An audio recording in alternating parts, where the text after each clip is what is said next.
Back to news. Telangana భవన్లో దశాబ్ది ఉత్సవాలు జరుగుతున్నాయి. ప్రస్తుతం కేటీఆర్ మాట్లాడుతున్నారు. లైవ్ లో చూద్దాం.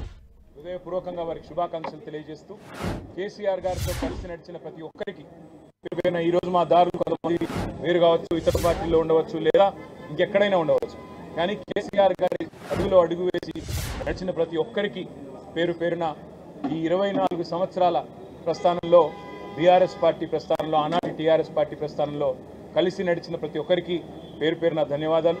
ఉద్యమంలో సహకరించిన ఉద్యోగులు, ఉపాధ్యాయులు, విద్యార్థులు, అదేవిధంగా న్యాయవాదులు, జర్నలిస్టు మిత్రులు, తెలంగాణలోని సబ్బండ వర్ణం అందరికీ కూడా పేరు పేరున హృదయపూర్వకంగా తెలంగాణ శుభాకాంక్షలు తెలియజేస్తూ, మరి పండుగ వాతావరణంలో జరుపుకుంటున్న ఈ తెలంగాణ దశాబ్ది ఉత్సవాలు తప్పకుండా మనందరికీ సంతోషాన్ని నింపాలని, భవిష్యత్తులో తెలంగాణ తప్పకుండా భారతదేశానికే దిక్సూచిలా మరింత ఉజ్వలంగా ప్రకాశించాలని మనస్ఫూర్తిగా ఆకాంక్షిస్తూ ఈరోజు మా పార్టీ ఆఫీస్లో మరి త్రివర్ణ పతాకాన్ని, అదేవిధంగా తెలంగాణ రాష్ట్ర సమితి యొక్క, భారత రాష్ట్ర సమితి యొక్క జెండాను కూడా మరి ఈరోజు ఆవిష్కరించుకున్నాం.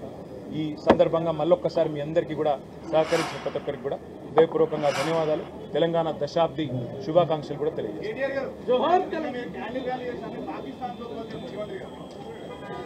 ముఖ్యమంత్రి గారికి కనీస అవగాహన కానీ, పరిణితి కానీ, పరిపక్వత కానీ లేదు.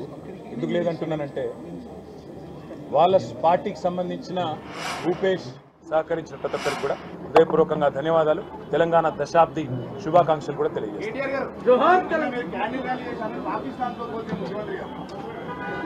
ముఖ్యమంత్రి గారికి కనీస అవగాహన కానీ, పరిణితి కానీ, పరిపక్వత కానీ లేదు.